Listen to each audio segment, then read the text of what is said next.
What's going on, man? We back with another video, dog. Before we do or say anything else, all praise to the Most High, as y'all already know. Today we have a day in the life of a billionaire. Since I plan on being one of these or very close to these, I feel like I need to do some research, recon, and studying. You understand me? You undersplash me? So let's get right into it. I was working 22 hours a day. I was falling asleep on the desk and then waking up and keep working.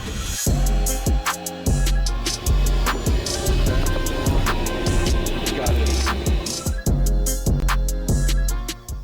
And how much does one of these cost? $7 to $10 million.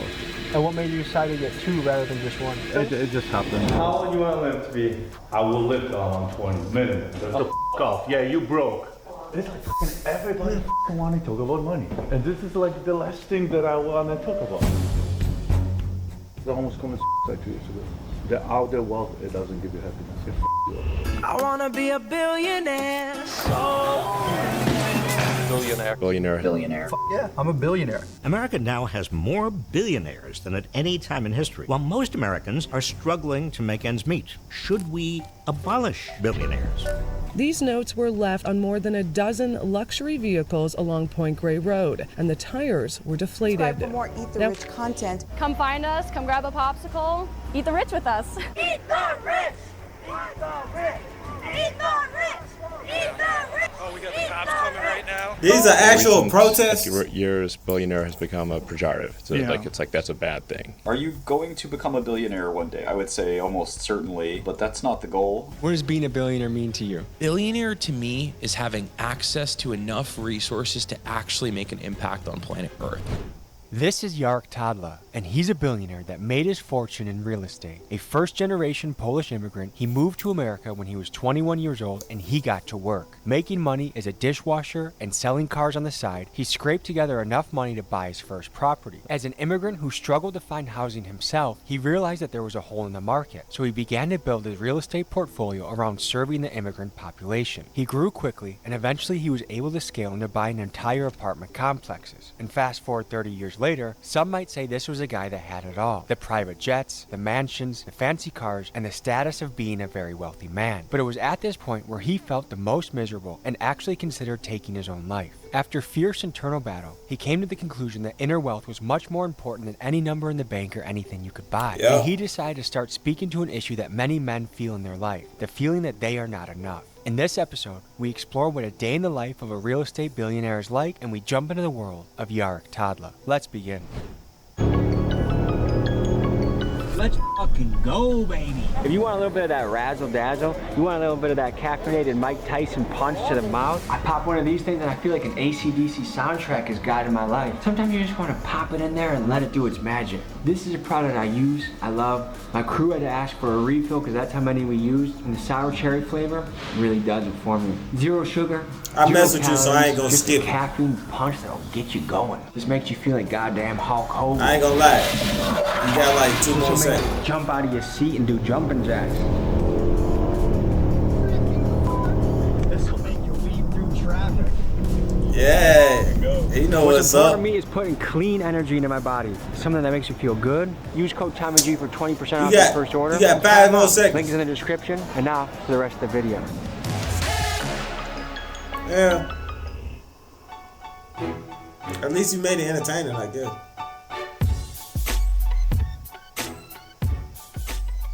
Today, we're diving into the life of a billionaire. A lot of questions come to mind. What does a day in the life of a billionaire look like? A lot of us might have some preconceived notions. I mean, depending on who you are, you either might really look up to a billionaire, want to aspire to be one, or you hate them and you think they're inherently evil and maybe they've exploited people to get where they're at. Let's meet this man and let's see what he's about.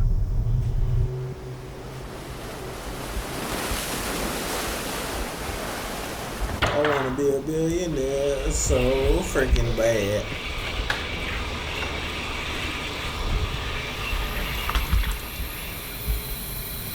Oh, this is Lex Luthor.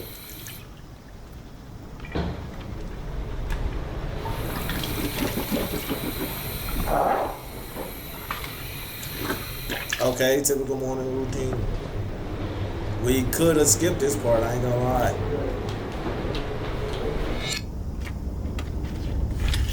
Hello. How are you? Hi. Patrick. Nice to meet you. What's up, Pop?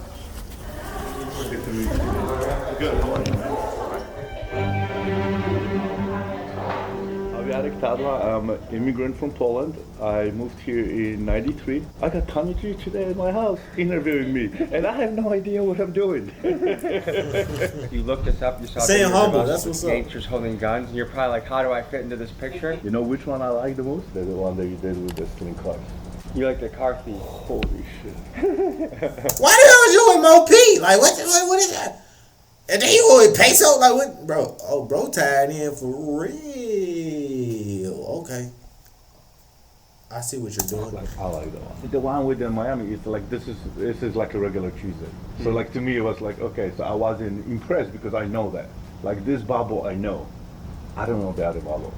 I think a lot of people in their head, when they picture a very wealthy man, they picture a person that like floats on air. I shit the same way you do and everybody else. Everything is the same. It's funny. I always tell my kids, it's like, it doesn't matter how much money you have. Just think of that. It's like, he shits like you do. He pees like you do. He gets sick like you do. He brushes the teeth like you do. Everybody is the same way. Despite Yark's humility, I want to draw attention to the fact that meeting a billionaire is like meeting a mythical creature. There's simply not many of them. With only 813 of them in the United States and 2,800 worldwide, they are super, super rare. I mean, you're twice as likely to bump into an NFL player and 4 times as likely to bump into a Navy SEAL on the street than you are a billionaire. This is an elite person. Now, to grasp the sheer scale of what a billionaire looks like, imagine this. Take someone making the average annual American income of $69,000. If they saved every penny, no taxes, no expenses, it would take them roughly 14,500 years to reach $1 billion. Now, to put that in perspective, they would have had to start clocking in at the time that humans were still painting on cave walls. Another way to picture it is this. If you stacked Jesus $1 billion Christ. single-dollar bills up to the sky, it would go up 67 miles high. That's insane. Some people say it's better to be wealthy and anonymous than it is to be famous and poor. But right now, you're entering the public sphere. You have a book, you're going to be on all these different shows and podcasts. Why leave the shadow, so to speak, and come out into the light? Because I almost committed suicide 2 years ago. The outer wealth, it doesn't give you happiness. It you up. I just hit bottom of the bottom. I had depression. I went through divorce like 5 years ago. The word is from the inside out, not from outside in. And if you don't understand the game, then you're pretty much screwed. Yeah, do you want me to just stay here and watch the dogs?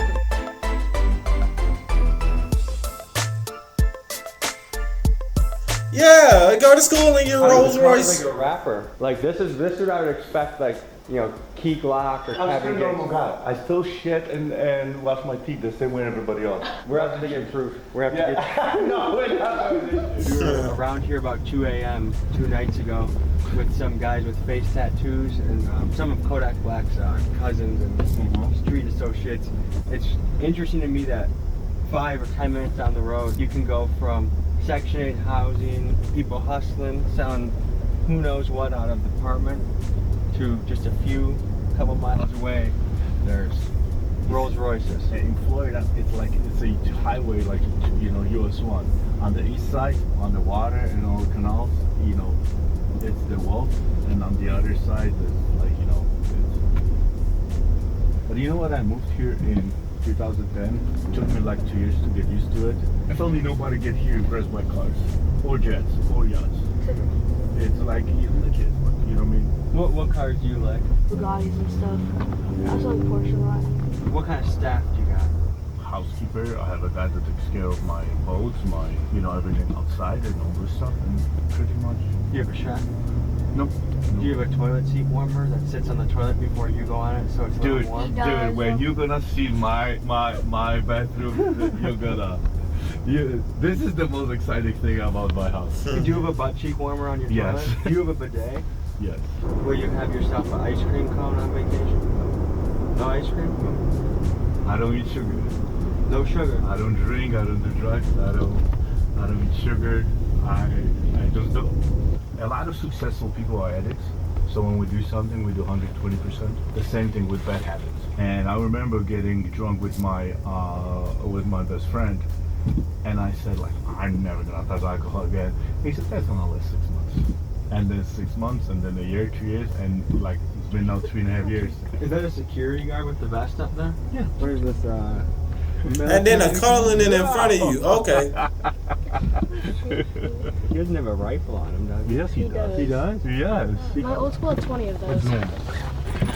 Alright guys, study hard, have fun, make memories, alright? Bye guys. Thank you, bye. Have a blessed day. Hey, yo. The manners is crazy. So you clearly see I'm the human, right? I like the view. Oh, but seriously. That's his bathroom. Look at this shit. Look, come on. Oh, that's Good. that's that $10,000 toilet. have you ever been in danger of getting hemorrhoids because you're enjoying the view so much? Is this glass tinted? Yeah. So you can be naked in here? Yeah. Triple shower head. I got subwoofer here, all the stuff. Like this is not in my best position. This is a lot of shit. Like I take long shower, all my routines, all my meditations happen here. Steam shower this. Just the sound system, just here is 25 grand. My ritual is in the shower, so I spend like 40 to 50 minutes in a, you know what I mean? And 40 or 50 minutes in the shower? Yeah, I do a lot of shit in my, you know what I mean? Do you have any trouble with your water bill, or you can afford that? No, stop. Would you say the average billionaire takes good care of their body? Yes. There's not a lot of slobs that are... No, really there are. But you need strength. I mean, you need to be physically and mentally. I mean, they're all over mentally. Like all the people that I know, very successful, very wealthy, they have enormously like mentally strong. You gotta be able to handle all that pressure that goes with it. You know, neighborhood around my school because my teacher told me I'm never going to accomplish anything. What made your teacher say that? Because they're teachers, so that's why I don't like schools. The school system is so broken because what happened is whatever they told, they program a software. And then it took me years and everybody else, it took us years to prove the world that that's not true. But you know, it's funny, I always want to leave, you know, my kids legacy, but the only thing I was going to leave my kids was inheritance. Inheritance is all the stuff, but legacy is all the knowledge, all the wisdom. But I didn't know anything. My wealth is not transferred to my kids until they're 35, 40, 50, you know, my trust is written. So, you know, because, you know, even when they're 30, you're dumb as I mean, I was dumb as when I was 33. I thought I'm on the top of the world. I thought I know everything. Now I'm 52, I'm still dumb as I still don't know anything. I'm still learning, you know, I'm reading and all this stuff. Yeah. Like, one sentence changed my world. You know, I was in Denver, Colorado. It was exactly 30 years ago. Somebody said, hey, we live in a fourplex and we rent the other 3 units. That's it. And that changed my life. That was your first piece of property? No, that was the conversation. I went home with my girlfriend and I'm like, oh, we're moving to Colorado. We're buying 4 units. We're saving all the money, we're buying 4 units. And that's it. I don't want to look like a peasant. What do I do with the spoon? Mix it. Okay. Stop, man. Let's go to my man cave. I need a mentor. I need a billionaire mentor.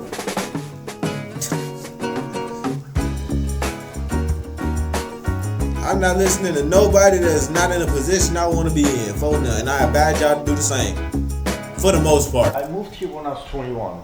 Okay. So you live in Poland from birth to 21? To 21. Okay, so what was it like growing up in a communist country? You know, it's like that, like we were talking about the stores. It's like people have money, but there's nothing you could buy.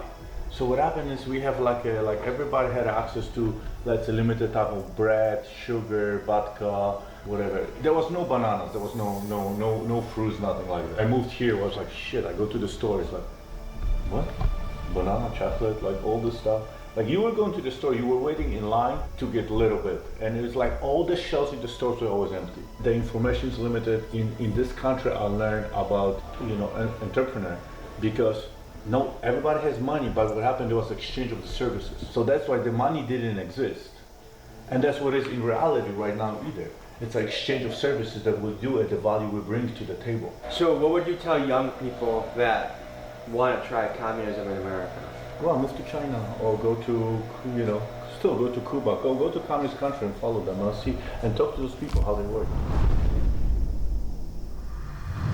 This is my everyday mantra. Not today, motherfucker. So when the devil comes into my head and starts telling me, well, you don't need to do this, you do this, you fucking lazy blah, blah, blah. It's like, today is the day you don't have to.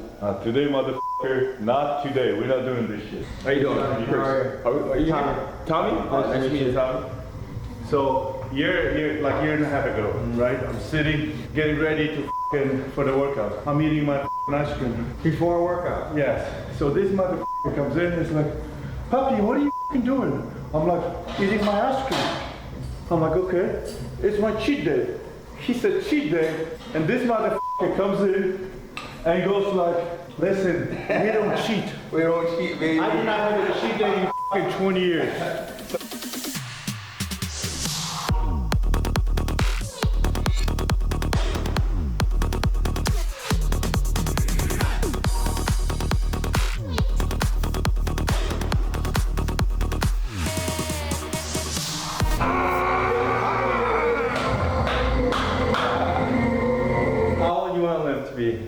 Wow, I will live till I'm 120 minimum. 120? 120, yeah. Like, it's like, well, if I have an accident and something happened, I have no choice, right? So right now you're 52? 52, I'm young, I was just born. You think you're gonna live to 120? 120, yeah. That's my goal, minimum 120. How do you think you're gonna make that happen? Longevity. Just, take care of my body, mentally, emotionally, mostly physically. The right diet, eating everything right, and it's just daily routines on a daily basis. And you got a secret sauce. Me. And that's it. That's a secret sauce. You think living to 120 is possible? Human body is capable of a lot of things that we can't even fathom, right? And I think your mindset is everything. Your mindset could push you to limits beyond your imagination. Man, the United States needs some help because when you look around and see how many people are fat and unhappy in the richest country in the world, it's just kind of mind-blowing. Just with all the poison that's in our food. And I remember seeing this during COVID. Everyone would be home, but you go drive by a fast food restaurant, lines around the corner. I'm just I just came back from Europe, right? You put cheese on ham in refrigerated Europe. 2 days later, they have a mold. They literally walk out of refrigerator. They're old. Their bread is fresh one fucking day. Here, you put a bread, a month later, you can eat it. The ham and the cheese stay in refrigerator for a month. We putting this shit in our fucking body. Don't. So you don't fucking play with demons in your head? You don't have that bullshit. A really good wrestling coach said, talk to yourself, but don't listen to yourself. So, because when you're warming up before a match, all of a sudden, my legs are weak, I'm kind of hungry, or maybe I need to take a shit, or when you just listen to yourself, all those voices creep in, like that you're not good enough, or that you're not ready. But if you talk to yourself, like, yeah, I got the pace, I'm gonna put this guy in a pace. I'm gonna put a pace on him and make some break, and I'm pacing, and I'm talking to myself, that helps keep the demons at bay. Sure. That's a good one. Can you set up we have in a call in 10 minutes, in 5 minutes, 4 minutes. You can jump on the TV, the thing. Okay. In office. You can jump on a call in 3 minutes? Yeah, I have the inner circle call. Nice. Okay? Yeah. Yarrick is walking into his office to jump on his weekly call with The Edge, a group of high net worth men that meet to talk about their goals, struggles, and give advice to each other. Right? I mean, we need to reset. Because if we go 100 miles an hour, we don't reset, it's like, that's gonna crash. And I gotta tell you, like, I keep talking about it, the demons are in my head all the time. That is like, it's a gift and a curse, because that's what we never stop. You know what I mean? You gotta give it all, and truly give it all. Take the money! Like you pray for something and then God gives it to you and then you get depressed? Are you the same man you were 3.5 years ago? Are you f***ing holding on to shit from 3.5 years ago? You're not the same motherfucker you were 3.5 years ago. Yes, motherfucker, I am the fuck guy. Andy, why don't you tell the motherfucker he does about $130 million in real estate, so f*** off. Yeah, you broke. It's who you are in this times, Andrew, that will determine who you become. What? The fuck did he just say? Tell the motherfucker he does about $130 million. Andy, why don't you tell the motherfucker he does about $130 million in real estate, so f*** off. Yeah, you broke. It's who you are in this times, Andrew. Alright. Determine who you become. It's who you become that's more important. For 13 years, he basically prayed for his kids to shut up, so that as soon as they learn to shut up, he prayed for them to start talking again. I'm just showing you the blueprint of what's possible. It's up to you to figure out how. As fathers, it's our job to help them see that they could do it even better than us. In this grind, and we forget what is important. You know what I mean? And on the end of the day, none of our queens or our kids, they don't give a about the money. They just give a about us. Next level! Yes, sir. That no matter what level of success you reach, there's always something around the corner. There's never a stage of life where everything is just settled in and okay and no conflict, no worries. Whether it's on the business front, relationship front, you always got something that's a challenge, and that's just part of being a human. Real talk. Real talk. Eatable. Avocado, banana, coffee, peanut butter, almond butter, and chocolate cookie. Yeah, that's right up my alley. In the evening, what I do the decaf coffee. You know, so I don't drink coffee after 1 o'clock. For me, sleep is everything. You know? And my sleep is fucked up, like, you know, when I wake up, like with oral, when I fucked up, my sleep is fucked. The whole day is fucked.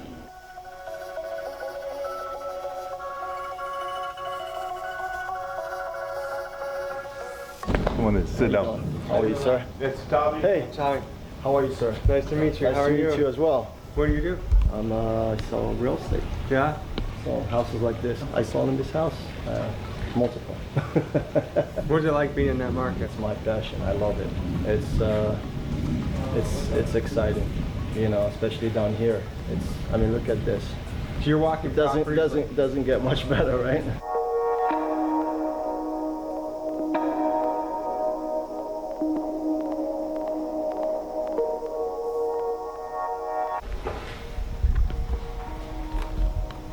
I had no idea what's about to happen.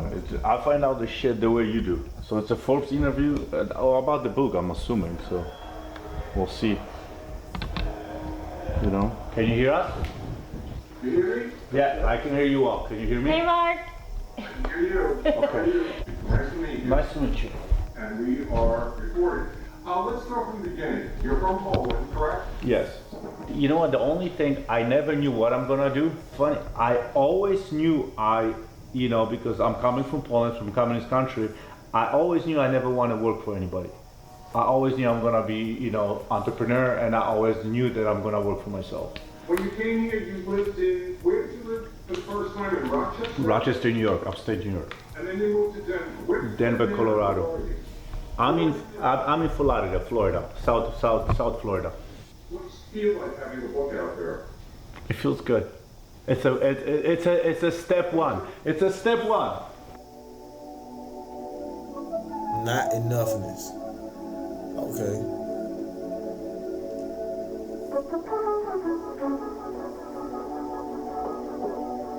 It's more like you get paid for who you are. That's good. Yeah. He felt that. You feel that? Yeah. Like, the thing is, you have such a contagious message. Because I think everyone, nearly everyone, in some way or form, wants to be here, wants to be in this palace on the water, wants to have the jet, wants to have the real estate. And then for you to come and say, actually, guys, that doesn't fulfill you, that doesn't lead to happiness, it's kind of refreshing. Especially in Miami, we see the opposite. We see these guys flexing their Lamborghinis, flexing their women, flexing their whatever they got, their Gucci shirt. And it's a refreshing, honest, authentic, raw, true message. You know? Everybody fucking wanting to talk about money. Yeah. And this is like the last thing that I want to talk about. Can I tell you this stuff? Starting to make a little bit of money now, but from the outsider perspective, the common man perspective, the money gets people's foot in the door.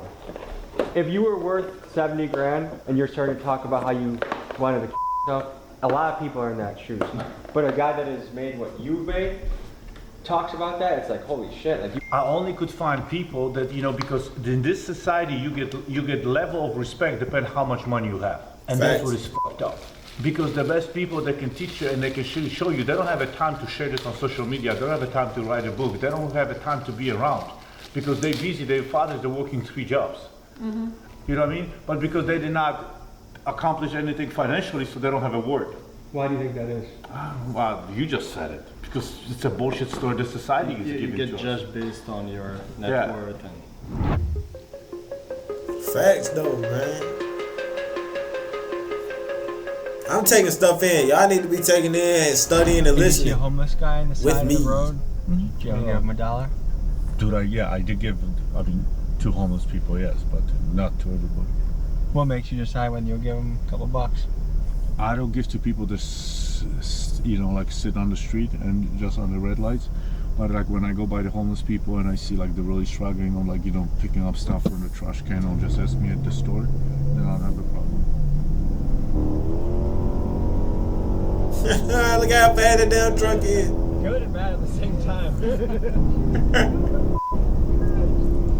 So you would say you're a risk taker? Entire life. Entire life. That's why he is where he is. How long have you been flying private for? 2 years. You just started pretty much. Yeah. It's comfort. How much demand is there for chartering a jet these days? A lot. Yeah? They pretty much are there pretty much all the time. What is it, if I wanted to rent your plane to fly from here to Chicago, how much would that run me? $28,000 one way, $30,000. And how much does one of these cost? $7 to $10 million. And what made you decide to get two rather than just one? Well, what happened is like the way I entered the partnership, so they own few of them. So it just came with that. Like It just kinda happened? It just happened. It just comes like that. Would you say you're frugal? I think so. Is it hard for you to spend money? You know what? It's hard for me to spend money on some things and easy on some other things. What's So a hard purchase for you? if I can get the same value for different amount, that's what I'm struggling with. Polish immigrant, first generation American. Your specialty in real estate was you realize, hey, if you're an immigrant, you don't speak English that well, you kind of get treated like shit as a tenant and there's not a lot of good options for you. You're listening. So you plugged the hole in the market and you catered to immigrants, right? Low income tenants, and that's because that's they're not being taken care of. A question you gotta ask yourself when looking at a bathroom, is this a bathroom that you would take a poo in? If it is, then it's the right bathroom for your client. Thanks. When you first moved to America, what job did you have? Dishwasher. This was where? In Rochester, New York. Okay, how long did you do that for? I was a dishwasher for a month because I quickly went from washing dishes to help in the kitchen, and I was a busboy and also waiter. How did you save up the money to buy a fourplex? I was in, college. I was community college, so the community college was very cheap. And I moved back with my parents, and at that time I also was buying and selling cars. So what happened is I was buying like a car after accident, fixing them, and then selling them. I was making profit. A big thing you did is you were humble enough to move in with your parents. Yeah. When most people would say, I just want my own apartment. And you saved a lot of money there. A lot. It saved me like another, $900 to $1,000 with everything. You gave the analogy before, like your first 10 properties is a lot harder than your next 100, right? Talk about your philosophy of momentum. Like we talk about, like pushing a car. It's hard to start, but the second you have a startup, you have it going, for some reason, then even if you think about it, you sleep on it, you think, you breathe, you shit this, like you think, real estate, suddenly everything around you just, starts going to seminars, start asking questions, reading the books about real estate, and you start, and that's the momentum. Okay, and so how old were you when you bought your first property? 23. 24. Part of getting rich is you have to own stuff, own your own business, own your own real estate, own something. So this is the first property I got. It's a 4-unit in Milwaukee. This is what's helping me be able to get my second, third, fourth property. Pretty soon I can peace out from the corporate world, do YouTube full-time, travel the world with the señorita, and live the lifestyle you want to live, so. By 29, how many did you have? 73 properties. I retired. Free and clear or leverage? No, leverage. Okay. But what happened at that time in Denver, the market moved enormously. Like all the properties were appreciation in Denver, 7 to 9 and then to 12% a year. So, suddenly those properties was worth a lot more. At that time, I flipped all the little properties and I buy bigger. And then the game just started. Okay, so 29, 72 units, you retire, come back. How many units do you have today? Thousands. Thousands? Thousands. And you're being vague for personal reasons, right? Yeah. But thousands of units. What's the biggest challenge in owning thousands of rental units? Operations, having the right crew. I think the biggest, like when you even jump from 100 to 200 to 500, from 500 to 1000, is the infrastructure you have to create. That's the biggest challenge. Have you ever been close to going bankrupt? Yes. Tell me about it. 2008. You almost lost it all. Also, that's what happened. That's the first time I hit depression, but I didn't know that's depression. I thought I'm just going broke and I didn't know how to deal with that. I started buying everything I could put hands on, everything, because suddenly I was like in 2096, 98, I was buying properties for like, you know, $100,000 a unit. And suddenly it's 2008 and it's everything in Denver started crushing. And I was picking up properties for 27 a door, 21 a door, 19 a door. Wow. So I was buying everything. I'm like, this cannot last, this cannot last. And then Lehman Brothers went out of market. They went bankrupt. And I'm like, and I'm closing a $12 million deal that I closed, that I raised the money, and the market was not recovered. And my investors started like, I need that 20 grand. Okay, so I give them out of cash flow. Suddenly another one, I need 100, I need $1 million. Yarek, I need my $3 million back. I don't have the money, I have to refinance the building. Nobody's giving loans. So now suddenly my big investors are coming like, Yarek, it's been a year, I need the money back. It's funny, Tommy, you asking me about the billionaires. I know how liquid they are. To average Joe, they, you know, the money that they have, they're very liquid. But some of them, there's like two schools. Some of them, you know, use all the money and leverage as much as they can, and some of them keep the money for safety. But everybody I know, they have a reserve accounts.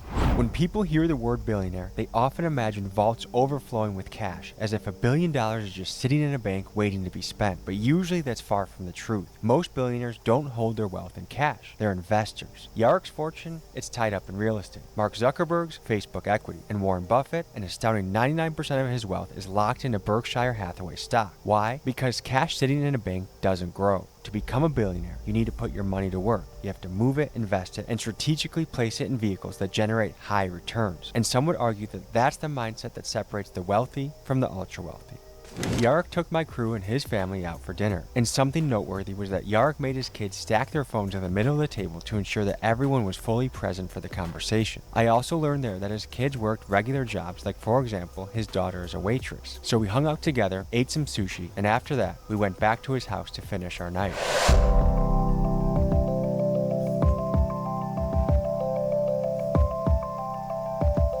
So, last thing before we get out of here tonight, we have questions from the Instagram chat. Do you care about the poor? Yeah, all of it.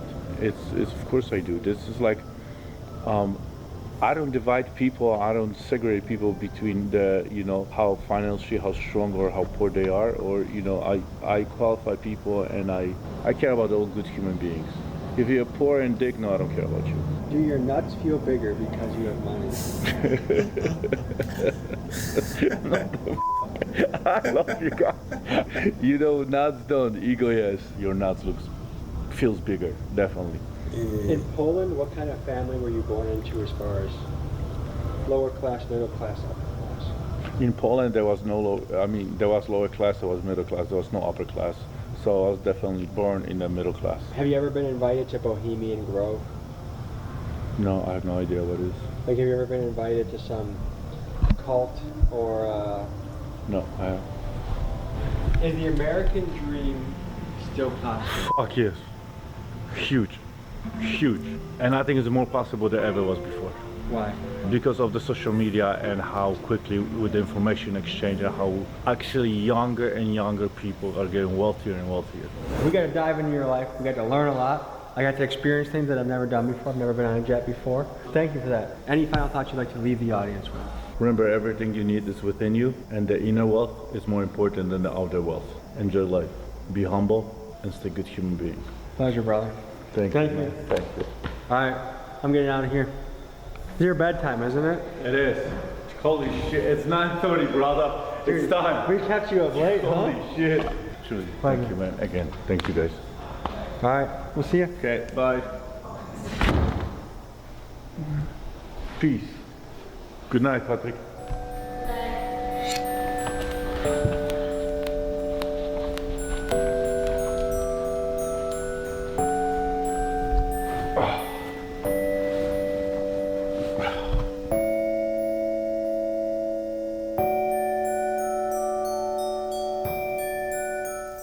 Folks, Yark's book is available for purchase on Amazon. Highly recommend you buy it, read it, check it out, soak up his knowledge and wisdom. Thank you for joining me this week. I'll see you next week.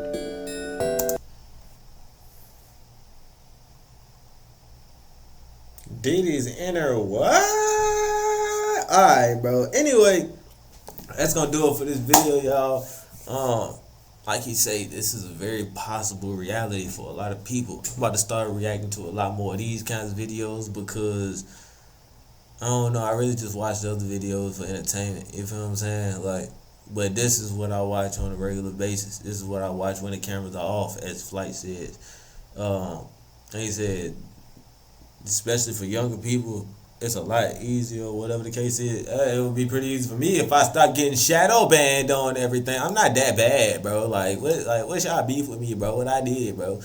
Anyway, I hope y'all learned a lot from this video. I hope y'all took in a lot. I hope this inspired y'all quite a bit to actually chase something better than just being a regular job working individual, because I sure enough ain't finna be that. You feel what I'm saying? Eat fruit, get your money on, and stay free. Also, mental health is very important. Take time, take care of yourself. Catch y'all in the next one.